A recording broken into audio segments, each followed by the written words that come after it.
नमः सिद्धेभ्यः।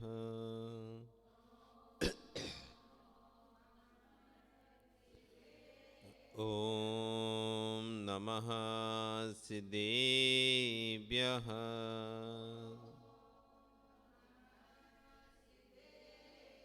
ॐ नमः सिद्धेभ्यः।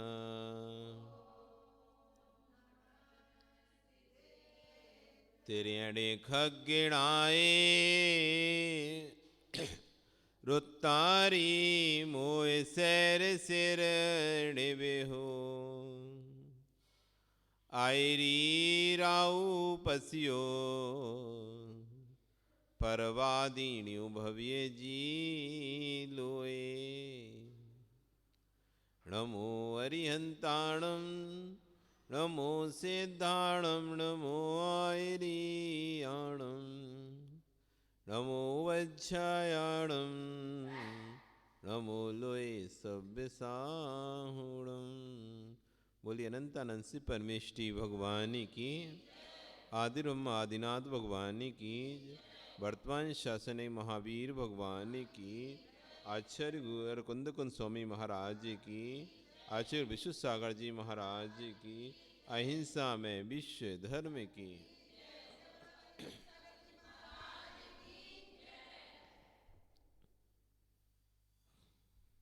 भवबंधु, वर्तमान शासन न्यायिक वर्धमान स्वामी के शासन में हम सभी विराजते हैं। आदिनाथ स्वामी की चरण निश्रा में बैठकर हम जिन देशना का श्रवण कर रहे हैं, वस्तु स्वरूप को समझने के लिए आगम के रहस्यों को जानना पड़ेगा। जब तक हम आगम के रहस्यों को नहीं जानेंगे तब तक वस्तु का ज्ञान नहीं हो पाएगा। यदि किसी विषय में आपको जानना है तो पहले उसका अध्ययन करना पड़ता है। बिना अध्ययन किए आप किसी विषय में प्रवेश कर नहीं पाएंगे। यदि आगम के रहस्यों को जानना है, तत्व को जानना है, तो आगम में प्रवेश करना पड़ेगा। आचार्य यहाँ पर कह रहे हैं मिथ्यात्व हटाना पड़ेगा। जब तक मिथ्यात्व नहीं हटेगा तब तक आगम में प्रवेश होगा नहीं।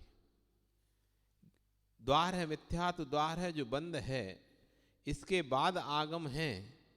जब ये हट जाएगा, मिथ्यात्व द्वार खुल जाएगा तुम्हारा, तो फिर आगम के द्वार में प्रवेश करोगे। कल हम बोल रहे थे निश्चय ने व्यवहार ने दो प्रकार के नय होते हैं। जैसे मनुष्यों की दो आंख हैं, ऐसी आगम के दो नयन हैं। जैसे मनुष्यों की दो आंख होती हैं, यदि एक आंख भी चली जाए तो व्यक्ति काना हो जाता है। ऐसी जिन आगम की दो आंखें, एक निश्चय की आंख है, एक व्यवहार की आंख है। यदि एक भी आंख आपके साथ नहीं है तो आप काने हैं जिनागम में, मतलब आपको पूरा ज्ञान नहीं हो रहा, अधूरा ज्ञान हो रहा है। कहीं ना कहीं एक साइड आप देख नहीं पा रहे। अब आप कोई कहेगा महाराज जी एक आंख से तो देखते हैं, कौन सा नहीं दिखता? बिल्कुल नहीं दिखता है। आप जब इधर देखना होगा तो ये वाली आंख पूरी घूमेगी, वो इधर का स्थान दिखाई देगा। यदि आंख खराब है, ये आंख तो घूमेगी, ये आंख खराब है तो ये वाला पार्ट नहीं दिखाई, सामने का दिखाई देगा आपको, इस साइड का दिखाई दे देगा। इस आंख से सामने का पार्ट आपको दिखाई देगा, ये वाला पार्ट दिखाई देगा, लेकिन इस साइड का पार्ट, जब ये आंख पूरी घुमाते हो आप यहीं खड़े खड़े, आपसे कहेंगे पीछे देख, साइड में देखना है और चेहरा घुमाना नहीं है, तो आप क्या करोगे?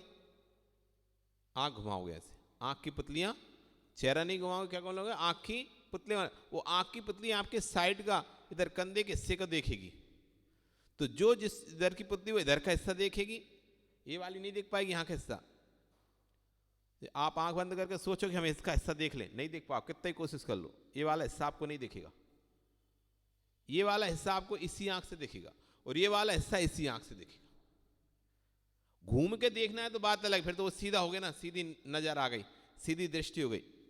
लेकिन ये वाला हिस्सा देखना तो ये आंख चाहिए और ये वाला हिस्सा देखना तो ये आंख चाहिए। तो एक निश्चय ने ऐसी आगम में यदि आपको वस्तु का भेद रूप में देखना है तो आपको व्यवहारने की आंख चाहिए। वस्तु को अभेद रूप में देखना है तो निश्चयने की आंख चाहिए। दो प्रकार से वस्तु होती है, भेद रूप वस्तु होती है और अभेद रूप वस्तु होती है। कैसी होती है वस्तु? कैसी होती है? भेद रूप भी होती है, अभेद रूप भी होती है। भेदा भेदात्मक होती वस्तु, एक नहीं होती कभी। आत्मा आपको लग रही बस एक है आत्मा, अब इसमें भी भेद है, आत्मा में भी। आत्मा, आत्मा कौन? एक द्रव्य। आत्मा कौन? एक तत्व। आत्मा कौन? एक पदार्थ। हो आत्मा में भेद। आत्मा कौन? गुण गुणी का समुदाय। आत्मा कौन? गुणों का पिंड। अब भेद होते चले जा रहे हैं।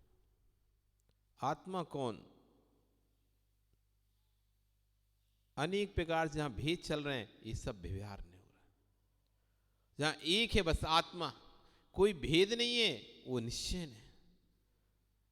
कठिन हो रहा हो लगता है, सरल करें।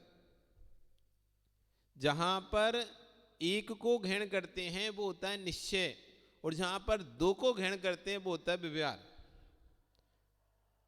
जैसे आप कौन हो? मैं हूं। मैं हूं, फिर मैं बोलूं मैं तो गुरु हूं, मतलब कोई शिष्य है आपका। यदि मैंने कहा मैं गुरु हूं तो कोई शिष्य हो गया। दो होगा कि नहीं होगा? मैं शिष्य हूं, इसका मतलब कोई गुरु है, तो मतलब फिर दो हो गए। तो जहां पर दो बातें होती हैं वो होता है व्यवहार। आप पिता हैं कि पुत्र हैं? क्यों सुजीत? पिता हैं या पुत्र हैं? मामा हैं या भांजे हैं? चाचा हैं या भतीजे हैं? कौन है? एक हैं या अनेक हैं? कि एक हैं? अनेक हो तुम, दिख तो एक ही रहे। दिख तो एक ही रहे हो, आत्मा तो एक ही तुम्हारी, अनेक कैसे हो गई? बस अनेक अनेक अपेक्षाओं से हम अनेक हैं, यही तो व्यवहार है। जो अनेक अपेक्षाओं को लेकर एक को अनेक बांट देता है। वास्तव में वस्तु अनेक नहीं है। वस्तु अनेक नहीं है, वस्तु तो एक है। वस्तु कितनी है? वस्तु तो एक है। अनेक रिश्तों से उस अपेक्षा को लेकर उस वस्तु को हमने अनेक बोल दिया। मैं पिता हूं, मैं भांजा हूं, मैं मामा हूं, मैं भतीजा हूं, मैं बेटा हूं, ये सब अनेक अपेक्षाओं को ले। लेकिन मैं हूं कितना? एक ही हूं। जो मैं हूं वो निश्चय है। जो मैं नहीं हूं और फिर भी मैं हूं, मैं नहीं हूं फिर भी मैं हूं, मैं अनेक नहीं हूं फिर भी मैं अनेक हूं, मैं अनेक नहीं हूं फिर भी मैं कैसा हूं? अनेक हूं। जो एक को भेद करके देख रहा है अनेक रूप में, वही तो व्यवहार है। जहां पर भेद किया जाता है, जहां पर अलग अलग कर दिया जाता है, वो व्यवहार न हो जाता है। जहां पर एक देखा जाता है वो निश्चय न होता है। भेद को व्यवहारा, अभेद को निश्चय। अभेद को निश्चय कहते हैं और भेद को क्या कहते हैं? व्यवहार कहते हैं। जब आप देखोगे तो घर में स्टील का डिब्बा दिखाई देगा कि शक्कर का डिब्बा ही दिखाई देगा? कौन सा डिब्बा है? स्टील का डिब्बा है कि शक्कर का डिब्बा है तुम्हारे घर में? शक्कर का नहीं है, हैं? शक्कर का डिब्बा नहीं है क्या? तो शक्कर का डिब्बा है कि नहीं है?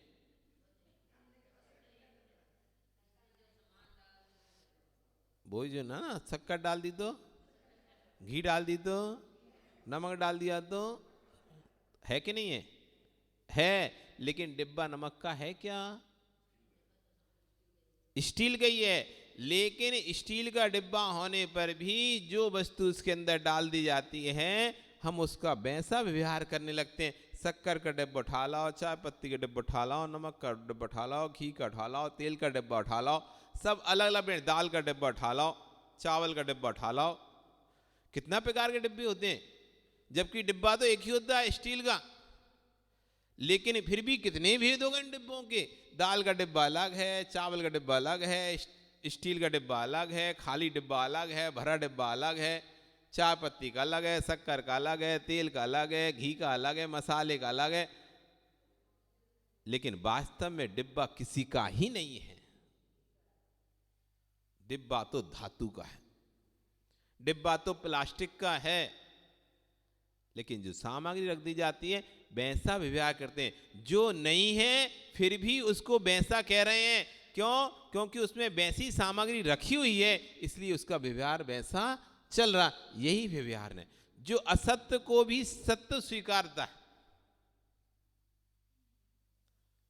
असत्य को भी सत्य स्वीकार रहा है।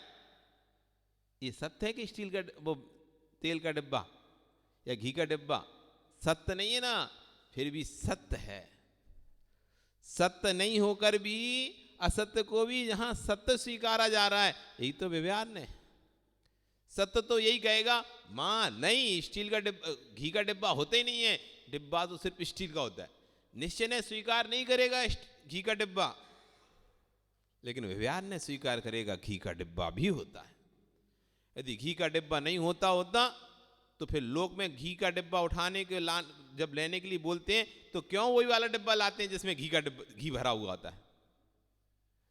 यदि घी का डिब्बा नहीं होता तो लोग में जब हम कहते हैं घी का डिब्बा उठा के लाओ, तो व्यक्ति वही डिब्बा क्यों उठा के लाता है जिसमें घी होता है, कोई और डिब्बा उठा लाए। जब स्टील का ही डिब्बा है तो स्टील के तो हजारों डिब्बे हैं, कोई सा भी उठा लाता है स्टील का डिब्बा। लेकिन उठा के कौन सा लाता है? जो मंगाया है वही लाता है। मतलब स्वीकार करता है व्यक्ति कि हां ये घी का ही डिब्बा है।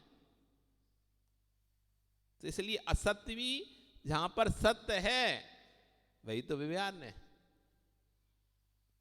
और निश्चय ने कहता है नहीं, घी मी का कोई डिब्बा नहीं, डिब्बा तो किसका? सिर्फ स्टील का। और व्यवहार ने कहेगा नहीं, जिसमें जो सामग्री रख दी है इस डिब्बा उसका। घी रखा तो घी का, तेल रखा तो तेल का, चावल रखा तो चावल का, दाल रखा तो दाल का। यदि व्यवहार ने नहीं उपयोग करेंगे तो लोक में व्यवहार नहीं चल पाएगा, कोई काम नहीं हो पाएगा। लोक में व्यवहार नहीं चल पाएगा। आपसे कहें आपका नाम क्या है? सुजीत है आपका नाम, तो हम कहें सुजीत क्या आपका नाम ये सुजीत है क्या? आत्मा, आप तो आत्मा हो ना, आप तो जीव द्रव्य हो, जीव द्रव्य का तो कोई नाम ही नहीं होता, फिर ये सुजीत नाम किसका है? निश्चय ने से जीव द्रव्य का कौन सा नाम है बताओ? कोई नाम है जीव द्रव्य का? ये तो अभी आप जन्मे तो माता ने रख दिया, पिता ने रख दिया सुजीत। उसके पहले क्या था? जब तुम जन्मे थे तो ये थोड़ी ना बोला था सुजीत जन्मा है, सुजीत घर में आया है, ये तो नहीं बोली थी तुम्हारी मां। बालक आया है, जीव आया है, लड़का आया है, लड़की आई, यही तो बोले थे। कोई नाम लिया था उस समय? कोई नाम नहीं लिया गया था। ये नाम तो बाद में रख दिया गया। मतलब तुम्हारा सुजीत नाम नहीं था, इसका मतलब यही है कि तुम्हारा नाम सुजीत नहीं था, ये तो बाद में रखा है। तो क्या नाम था तुम्हारा? मेरा कोई नाम ही नहीं था। निश्चय ने क्या कहना है? मेरा कोई नाम ही नहीं है। यदि अब तुम निश्चय को पकड़े मेरा कोई नाम ही नहीं है, तो फिर तुम्हें बुलाएंगे कैसे हम? इधर आओ इधर आओ, किस कौन इधर आओ? इधर आओ इधर आओ, किसको बुलाएं हम इधर आओ? कोई तो नाम लेना पड़ेगा ना।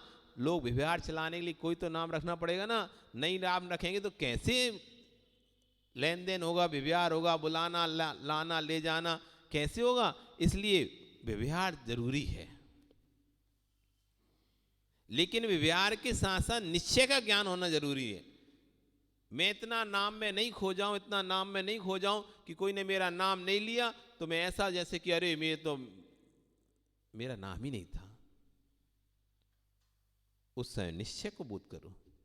जब कसाय भड़के, कोई तुम्हारा नाम लेना भूल जाए, सम्मान करना भूल जाए, अरे किसका सम्मान कर रहे हैं, ये पर्याय में हूं ही नहीं हूं, ये नाम में हूं ही नहीं हूं, फिर सम्मान की क्या बात। तब वहां निश्चय ने सोचा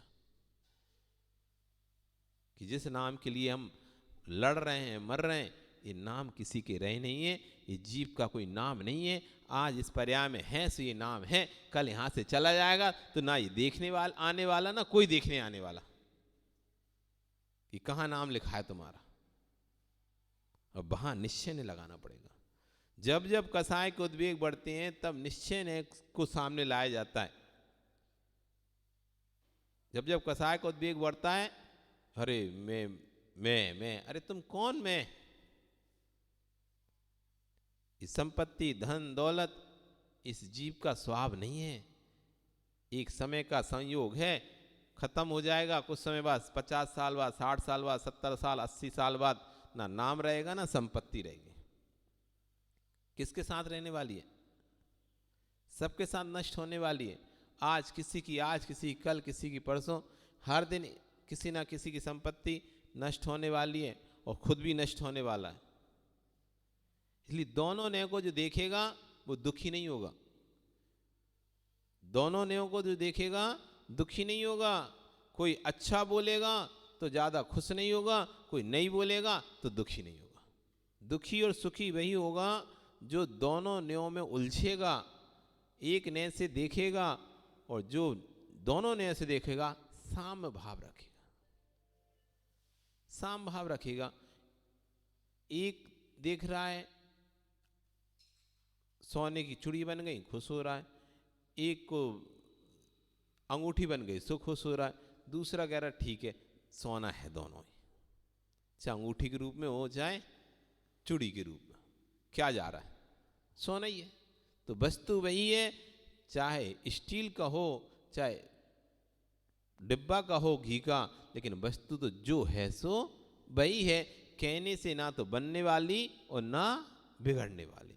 तो इसलिए यहाँ पे कह रहे हैं आचार्य भगवान कि वस्तु स्वरूप को समझने के लिए आगम के रहस्यों को समझना पड़ेगा। पहले द्रव्य मिथ्यास से हटाने वाले लोग तो मिल जाएंगे आपको, बाहर के द्रव्य मिथ्यास को छोड़ने वाले, कहने वाले तो कि द्रव्य मिथ्यास छोड़ो, द्रव्य मिथ्यास छोड़ो, या द्रव्य मिथ्यास से छूटने वाले लोग मिल जाए। हम तो नहीं जाते किसी मंदिर में, हम तो नहीं जाते किसी दूसरे धर्म में, हम ना कहीं अगरबत्ती लगाते ना चद्दर चढ़ाते, ऐसे कहने वाले लोग तो बहुत मिल जाएंगे। द्रव्य मिथ्यास से हटाने वाले लोग मिल जाते हैं, परंतु भाव मिथ्यास से हटाने वाले लोग नहीं मिलते। द्रव्य मिथ्यास तो बहुत लोगों का त्याग रहता है, लेकिन भाव मिथ्यात, क्रोध, मान, माया, लोभ, चार कसाएं, हास, रति, अरति, शोक, भय, जुगुप्सा, स्त्री वेद, पुरुष वेद, नपुंसक वेद, 9 कसाएं और एक मिथ्यात,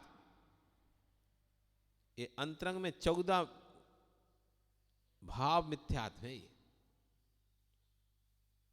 इनसे छूटने वाले लोग कम मिलेंगे। जिनको जो पसंद होता है उसको सत्य कहते हैं। ज्ञानी किसी की पसंद सत्य नहीं होती, सत्य तो सत्य होता है। आज निर्णय कर लो, आज आचार्य बनकर आज निर्णय कर लो, कहीं आप नरक में पहुंच गए, तिरंज में पहुंच गए, फिर वहां पर विवेक जागा नहीं जागा, अभी कम से विवेक जाग रहा है, तो आज निर्णय कर लो इस बात का कि तुमको करना क्या है। क्योंकि कल को फिर अब तुम तिरंज बन गए, नारकी बन गए, तो वहां पर तो विवेक जगेगा ही नहीं, वहां तो निर्णय करने का सवाल ही पैदा नहीं है। अभी निर्णय कर लो। ज्ञानी ऐसा काम करना कि ना नरक जाना पड़े ना तिरंज बनना पड़े। सम्यक दृष्टि जीव की कभी दुर्गति नहीं होती है, अशुभ आयु का बंध नहीं होता है। जिसने सम्यक की आराधना कर ली है वह पूर्ण आयु का भोक्ता होता है। वृत्ति नहीं अवृत्ति हो तो भी सम्यक की इतनी महिमा है, संयम धारण करने के लिए घर छोड़ना पड़ता है, विषय भोग छोड़ने पड़ते हैं, लेकिन श्रद्धान करने के लिए घर छोड़ना पड़ता है ना विषय छोड़ने पड़ते। मुनि बनना है, वृत्ति बनना है तो क्या करना पड़ेगा? घर छोड़ना पड़ेगा, व्रतों को धारण करना पड़ेगा। लेकिन आस्था धारण करने के लिए क्या छोड़ना पड़ेगा? कोई घर छोड़ने की जरूरत नहीं है, कोई व्रत नियम लेने की जरूरत नहीं। आस्था के लिए, श्रद्धान करने के लिए, भगवान पर, देव सागर पर श्रद्धान करने के लिए कोई घर नहीं छोड़ना पड़ता, कोई नियम नहीं लेना पड़ता। लेकिन आचार्य भगवान कह रहे हैं घर छोड़ना, व्रत ले लेना सरल है, लेकिन विपरीत श्रद्धान छोड़ना बहुत कठिन है। घर छोड़ना सरल है, व्रतों का पालन करना सरल है, उपवास करना सरल है, लेकिन मिथ्यात्व को छोड़ पाना कठिन है। एक व्यक्ति से कह दो जो मिथ्यात्व का पोषण करता हो, कहीं अगरबत्ती लगाने जाता हो, उसको मत जाने दो एक दिन वहां पर जाने से, रोक दो उसे, तड़प जाएगा, अरे गए नहीं, पता नहीं अब कुछ हो जाएगा, अब कुछ हो जाएगा, अब कुछ हो जाएगा, लगा रहेगा उसको अंदर ही अंदर। तुमने हमको नहीं जाने दिया, तुम हमको नहीं जाने, मैं तो जाऊंगा, वहां तो जरूर जाऊंगा। भाव मिथ्या छोड़ पाना कठिन। बाहर से भेष ज्ञानी अंतरंग को सुधारो, बहिरंग क्रिया से भव नहीं सुधरेगा। आचार्य बन के कह रहे हैं अंदर की क्रिया सुधारो, बाहर की क्रिया से भव नहीं सुधरेगा। बहिरंग की क्रिया से वर्तमान में तिलक तो लग जाएगा, परंतु भविष्य की पर्याय के लिए कर्म का तिलक ही लग जाएगा। बाहर से तुम छोड़ भी दोगे पाप, और अंतरंग से पाप नहीं छोड़ा। दो प्रकार से पाप करता है ना व्यक्ति, एक अंदर से पाप करते है, बाहर से पाप करता है। एक तो अभ्रम का सेवन करके पाप कर रहा है, एक अभ्रम का सेवन करके पाप कर रहा है, और एक अभ्रम के बारे में विचार करके पाप कर रहा है। जैसे स्वयंभू रोड में मगरमच्छ होते हैं, बड़े बड़े मगरमच्छ होते हैं, तो वो बड़ा मच्छर होता है 500 योजन का लंबा, 1000 योजन लंबा, 500 योजन चौड़ा और 250 योजन मोटा। अब 1000 योजन समझते हो, 12 किलोमीटर का एक योजन होता है, तो 1000 यानी 12,000 किलोमीटर लंबा, 6,000 किलोमीटर चौड़ा और 3,000 किलोमीटर मोटा। इतना बड़ा मगरमच्छ होता है। उसको कहते हैं रागम मच्छ या महामच्छ। इस स्वयंभू रमण अंतिम द्वीप में समुद्र में पाया जाता है। उसके कान में एक तंदुल मच्छ होता है, चावल के बबारा का मछली उसके कान में, ये तो बड़ा वाला उसके। और ये इसकी विशेषता है कि 6 महीने तक सोता रहता है और 6 महीने जगा रहता है। और जब सोता है तो ऐसे मुंह खोल के सोता है सब। अब सोच इतना बड़ा मगरमच्छ है, तो जब मुंह को खुलेगा तो कितना बड़ा मुंह खुलेगा। तो उसमें से जीव आते रहते हैं, जाते रहते हैं, जाते रहते हैं, आते रहते हैं। तो वो तो सो रहा है तो खाते नहीं किसी को। तो जो कान में बैठा हुआ मगरमच्छ होता है छोटा सा, वो ये सब देखता है और देख देख कर अंदर ही अंदर कुड़ता है।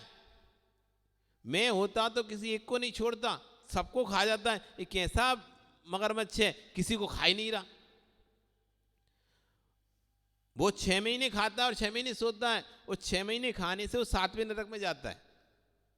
और ये कान में बैठा हुआ मगरमच्छ जो सिर्फ कान का मल खाता है, उसके किसका कान का मल खाता है, एक भी जीव को नहीं खाता है, वो भी 7वें नरक जाता है उसी के साथ।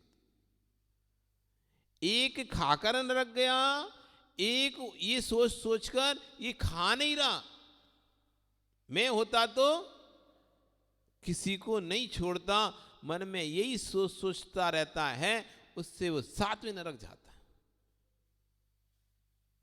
ऐसे एक व्यक्ति बाहर में पाप करता है, झूठ बोलता है, चोरी करता है, हिंसा करता है, तो वो पाप करके दुर्गति जाता है।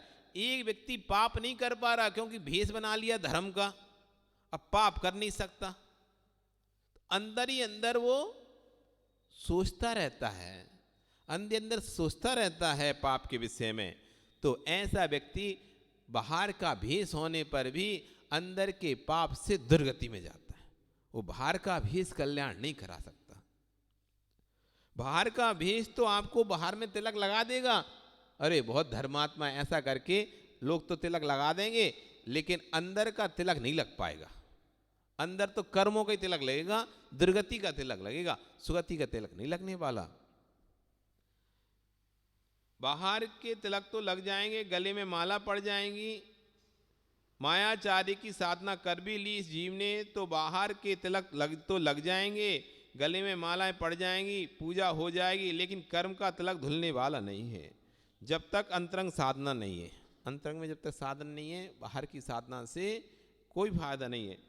यदि किंचित भी निजात्मा पर करना है तो बहिरंग में जैसे हो अंतरंग में भी वैसी वृत्ति करो। ये सबसे महत्वपूर्ण चीज़ है। आप जैसे जैसे आगे बढ़ते जाते हो, लोक में आपकी मान्यता बढ़ती जाती है, लोक में आपको लोग अच्छा अच्छा बोलते जाते हैं, तो जैसे जैसे आप अच्छे बढ़ते जाएं वैसे वैसे अंदर में भी अच्छे होते जाएं। सिर्फ बाहर से अच्छे ना हो, बाहर से अच्छे होने के साथ साथ अंदर भी अच्छा होना चाहिए। उतना जितना जो व्यक्ति का नाम जितना बढ़ता चला जाता है उसको उतने ज़्यादा संभल के रहना पड़ता है। जिसका नाम ऊंचा होता जाए, बढ़ता जाए, धर्म से जुड़ता जाए, उससे ज़्यादा संभल के रहना पड़ता है। जैसे जैसे व्यक्ति ऊपर ऊंचाई पर जाता है खतरा बढ़ता है। आप जैसे जैसे ऊंचाई पे जाते हैं खतरा बढ़ता है। क्यों है? गिरने का खतरा बढ़ता जाता है ना। नीचे से गिरेंगे, हाथ से गिरेंगे तो कोई नहीं है, कुछ नहीं टूटने वाला, और वही छत से गिरोगे तो संभल के चलना पड़ता है ना। एक आप चलते रेल की पटरी पे, कभी कभी आपने देखा जब तो रेल के पटरी से निकलते तो अपन क्या करते हैं, पटरी के ऊपर चलते हैं, तो संभल संभल के उस पर पैर रखा और चलते हैं, कोई फर्क नहीं। नीचे भी पैर आया तो एक कदम फिर नीचे। अब वही आपसे कहें छत की बिंडी पे चलो, उतनी चौड़ी 3 इंची की वो पटरी और 3 इंची की ऊपर की आपकी छत की बिंडी है, तो जो वहां पर निर्भीकता से चल रहे थे पटरी पर, वही निर्भीकता से ऊपर चल पाओगे क्या? वहां से रेल की पटरी से पैर स्लिप भी हुआ तो कहां, नीचे वहीं के वहीं, और यहां से पैर स्लिप हुआ तो सीधे हाथ पैर टूटेंगे। ऐसी जो व्यक्ति ऊपर की ओर बढ़ता है, जब जब हम धर्मात्मा के नाम पे पहचाने जाने लगते हैं, अच्छे धर्म करने वाले नाम पे पहचाने लगते हैं, तो लोग हमसे अपेक्षाएं बढ़ाने लगते हैं कि ये व्यक्ति मायाचारी नहीं करेगा, ये व्यक्ति छल कपट नहीं करेगा, ये अन्य व्यक्तियों के जैसे राग द्वेष नहीं करेगा, क्योंकि ये धर्मात्मा हो चुका है। ये उपवास करता है, महाराजों के सानिध्य में रहता है, महाराजों की सेवा करता है, महाराजों के साथ रहता है, व्ययवृत्ति करता है, स्वाध्याय करता है, तो जैसे और लोग काम कर रहे हैं वैसे ये नहीं करेगा। ये अपेक्षा बढ़ जाती नहीं बढ़ जाती है आपकी? जैसे जैसे जो व्यक्ति धर्म में आगे बढ़ता है उससे अपन को वो अपेक्षाएं नहीं रहती जो सामान और व्यक्ति करते हैं, उससे अपेक्षाएं दूसरी हो जाती हैं। नहीं, ये व्यक्ति तो कम से कम ऐसा काम नहीं करेगा। क्यों नहीं करेगा? अरे ये महाराज के साथ रहता है, ये साधु की सेवा करता है, अथवा ये रोज उपवास एकासन करता है, मंदिर रोज आता है, ये व्यक्ति तो हम नहीं मानते कि ये किसी ढाबे शराब के ठेके पे बैठे मिलेगा। कोई सामान व्यक्ति शराब के ठेके बैठे मिले तो ठीक है, अरे तो मंदिर आता ही नहीं है, इसकी तो कुछ वो भी नहीं है, ना महाराज के पास आता, ना आहार देता, ना कुछ करता। लेकिन जो व्यक्ति आहार देने लग जाए, सेवा करने लग जाए, वैविध्य करने लग जाए, पूजन आदि अभिषेक करने लग जाए, तो आप क्या उससे अपेक्षा रखोगे? ये व्यक्ति तो वहां बैठ ही नहीं सकता। जो इतना धर्म करता है वो व्यक्ति कैसे वहां बैठ सकता है? शराब की दुकान पे हो ही नहीं सकता। और यदि वो वहां दिख गया आपको एकदम शॉक्ड हो गया, तुम वहां पर कैसे? तुम तो करने नहीं चाहिए था, तुम्हें तो, तुम तो इतना धर्म करते हो, और तुम सामान्य व्यक्ति कोई इधर की उधर करे, इधर उधर भिड़ाए, आपस में लड़ाए तो समझ में आएगा। और कोई व्रती हो जाए, ब्रह्मचारी बन जाए, ब्रह्मचारिणी बन जाए, त्यागी व्रती बन जाए, प्रतिमा धारण कर ले और लोग उसे सम्मान देते हो, और पता चले कोई मैटर में उसका नाम आ जाए, यही भिड़ा रहा था बीच में, अरे तुम प्रतिमाधारी होकर ऐसे काम करते हो। आता नहीं ऐसा भाव कि तुम प्रतिमा, हम तो तुमसे अपेक्षा नहीं करते, हम तो सोचे थे अब तो तुम घर छोड़ने के मार्ग पे आगे बढ़ रहे हो, प्रतिमा धारण कर लिए तो तुम तो राग देश नहीं करोगे, तो आपस की राग देश तो उनके काम होते हैं जिनको कुछ नहीं करना होता। लेकिन तुम तो जब सोच लिया अपना कल्याण करने का, और फिर भी तुम ऐसा राग द्वेष कर रहे हो, तो आपको शॉक्ड हो जाते हो। तो जैसे जैसे हम अंदर में बाहर में साधना बढ़ाते जाते हैं, जैसे जैसे हम बाहर में अपना चरित्र बढ़ाते जाते हैं, जैसे जैसे हम बाहर में अपनी प्रतिष्ठा बढ़ाते जाते हैं, वैसे वैसे हमारा सम्मान बढ़ता चला जाता है। उस सम्मान के अनुरूप अंदर भी हमें वैसे भाव रखना पड़ेगा। यदि अंदर में वैसे भाव नहीं है तो व्यक्ति की श्रद्धाएं टूट जाएंगी, उसकी टूटेंगी और आपकी भी दुर्गति होगी। उसकी तो सामने वाली श्रद्धाएं तो टूट ही जाएंगी, क्योंकि वो तो आपको भगवान मान रहा था और आप भगवान के इंसान नहीं निकल पाए। जो कार्य सामान्य व्यक्ति नहीं करता है, वो कार्य यदि आपने भगवान के वेश में करे तो बताओ क्या होगा। तो यहां कह रहे हैं, यदि आपको अपनी आत्मा पर थोड़ी सी भी करुणा है तो जैसे बहिरंग में जैसे हो, अंतरंग में भी वैसी वृत्ति करो। लोग व्यवहार चलाने के लिए अपनी आत्मा की विडंबना मत करो। लोग मर्यादा के राग में तेरी आत्मा तो अमर्यादित गति को चली गई। जो छुप छुप कर पाप कर रहे हैं, आगम का अनुवाद कर रहे हैं, तो लोग को तो छल पाएंगे, परंतु तुमको मालूम है और स्वयं को मालूम तुम कैसे हो। जो छुप छुप कर पाप कर रहा है, ठीक है, लोग की आंखों में झोंक सकता है, किसी को पता ना चले, लेकिन फिर भी दो लोगों को तो पता है ही ना, स्वयं को और स्वयंभू को। भगवान के ज्ञान में ऐसा कौन सी तत्व है जो झलक नहीं रहा। तीनों लोगों के चराचर पदार्थ हर समय की पर्याय झलक रही हैं, और स्वयं के ज्ञान में तो पता है ना कि आप गलत कर रहे हो। दूसरे को भले पता नहीं कि आप गलत कर रहे हो, दूसरा आपको भले पूज रहा है, लेकिन आपको तो पता है ना कि आप पूजा के योग्य हो के नहीं हो। कभी कभी हमको पता रहता है ये हम इस सम्मान के योग्य नहीं है, हमने काम नहीं किया लेकिन हमारा नाम हो रहा है। तो उसको भले पता नहीं कि आपने ये काम नहीं किया था, वो धोखे में आपको सम्मान दे रहा है, लेकिन आपको तो पता है ना आपने किया है कि नहीं किया। सामने वाला आपको इतना ऊंचा स्थान दे रहा है, आपको पता तो है ना आप उस स्थान के लायक हैं कि नहीं है। तो किसी और को पता नहीं रहे, लेकिन हमको तो पता ही रहता है कि हम उस कार्य के लायक हैं कि नहीं है, हम उस सम्मान के लायक हैं कि नहीं है। दूसरा तो हमें सम्मान दे रहा है, लेकिन हम उस सम्मान के योग्य हैं कि नहीं है। इसलिए ये मत समझना कि किसी को पता नहीं चलेगा, पता है, एक स्वयं को पता है और एक स्वयं को पता है। जिनवाणी, इसलिए कसाय के आवेग में जिनवाणी के विपरीत कथन मत करो। जिनवाणी को जिनवाणी ही रहने दो। कम ज्ञानी होकर रह लेना, परंतु विपरीत ज्ञानी मत हो जाना। एक बहुत अच्छी बात कर रहे हैं, यदि आप में ज्ञान नहीं है तो अच्छा है, लेकिन उल्टा ज्ञान मत करो, विपरीत ज्ञान मत करो। ज्ञानी बनने के लिए कुछ ही मत पढ़ो, कुछ ही पढ़ने से अच्छा अनपढ़ रहना ठीक है। कुछ ही पढ़ने से अच्छा अनपढ़ ठीक है। पढ़ो तो सम्यक पढ़ो, पढ़ो तो सम्यक पढ़ो, लेकिन बस ज्ञानी बनना है, ज्ञानी बनना है, इस चक्कर में कुछ ही मत पढ़ो। जैसे कहते हैं व्यापार करना, पैसा कमाना, नहीं कमाओ वो अच्छा है, लेकिन पैसा कमाने के राग में कोई भी व्यापार मत कर बैठो, कोई भी कार्य मत कर बैठो। अनीति अन्याय वाला, हिंसा वाला कोई भी कार्य मत कर बैठो। इससे अच्छा तो बिना पैसे के रहना ठीक है,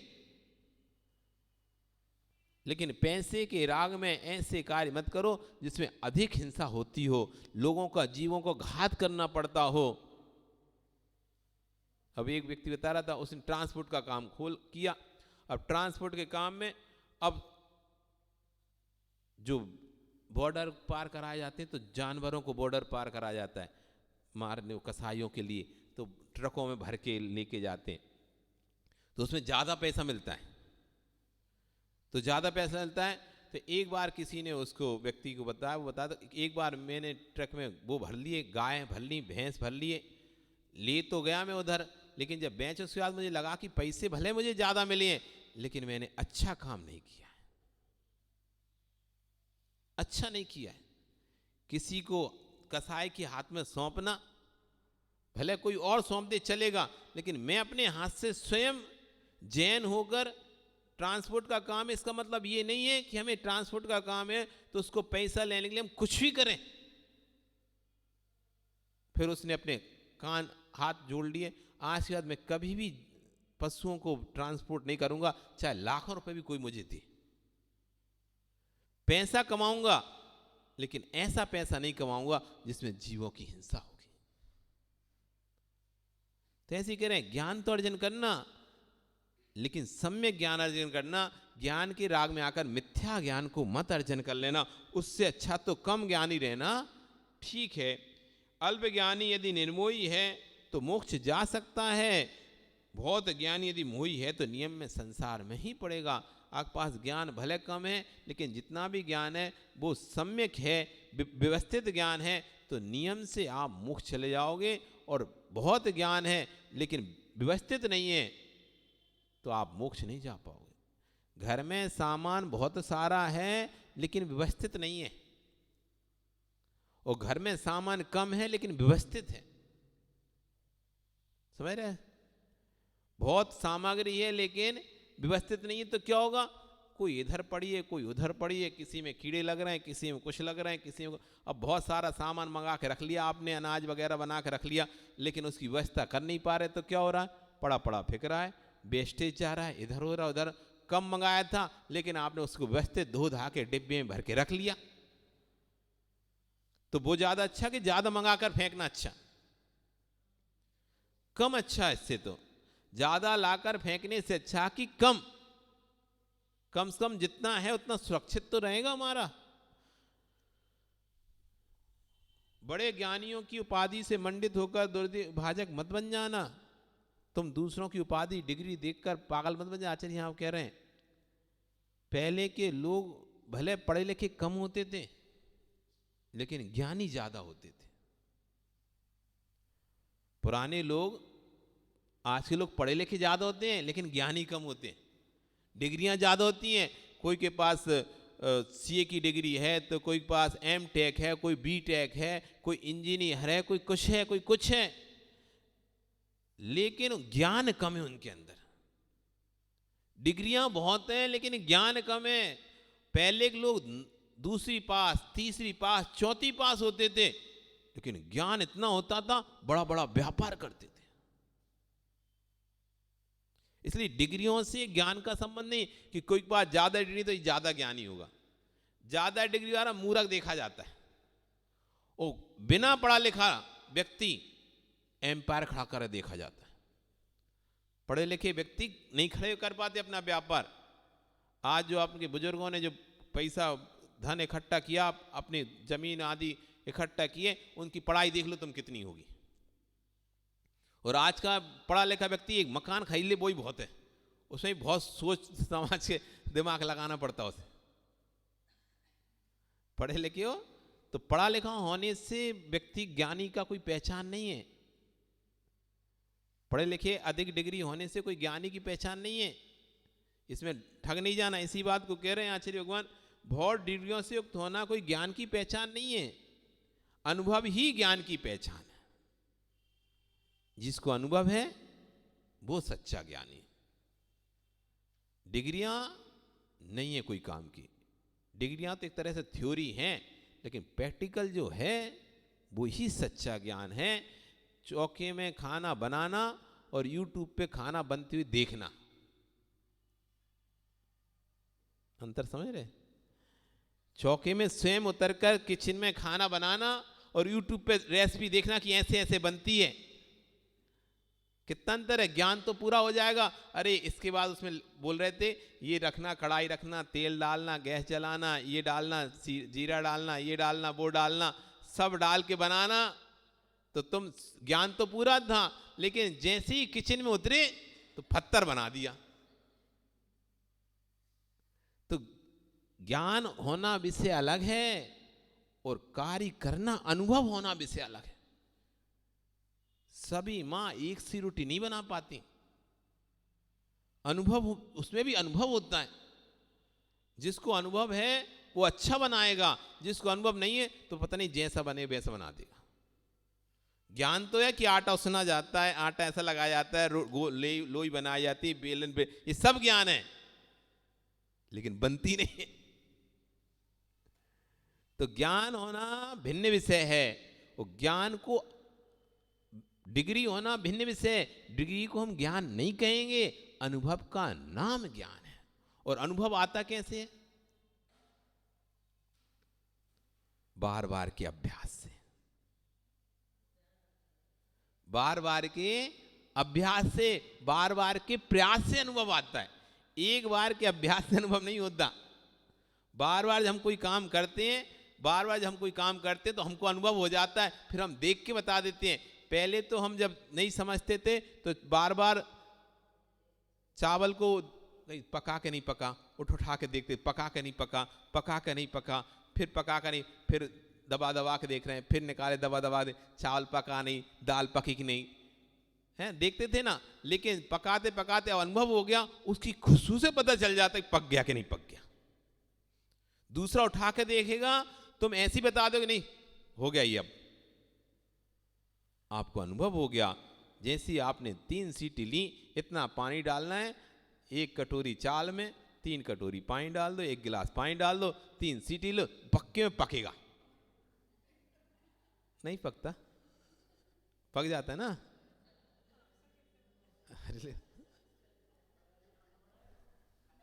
पक जाएगा, बिल्कुल पकेगा। 3 सीटी खोल के देख लेना, नहीं पके तो हमारा नाम ले लेना,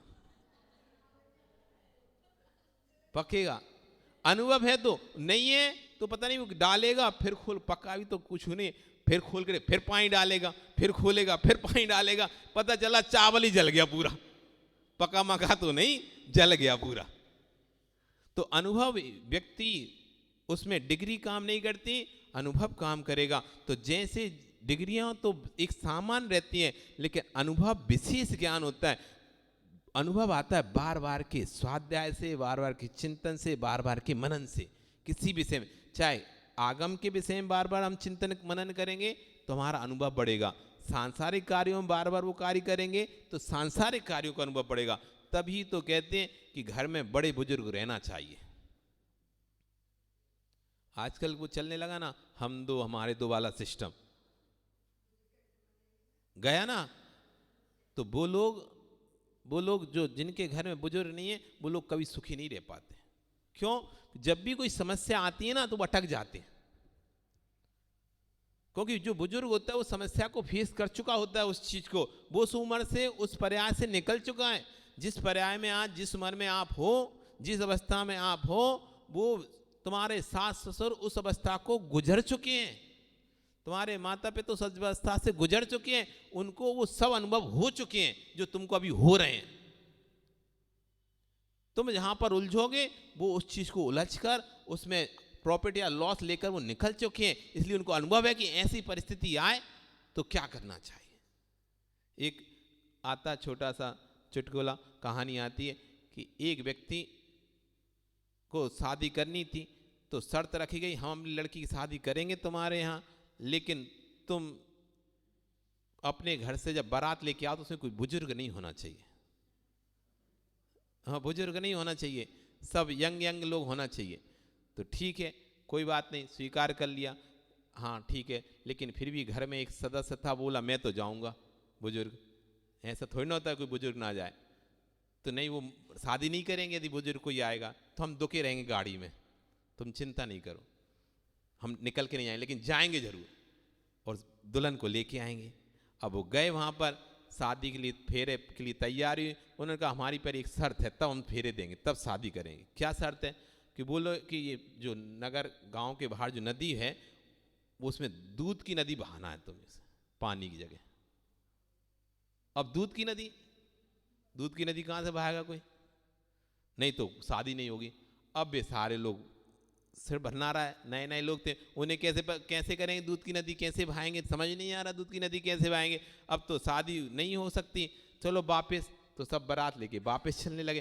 तभी बुजुर्ग था जो गाड़ी में, क्यों, क्या हुआ, दुल्हन लेके नहीं आए? कि नहीं, उन्होंने शर्तें ऐसी रख दी, दुल्हन आ ही नहीं सकती। कि क्या रख दी शर्त? उन्होंने कहा दूध की नदी बहाओ।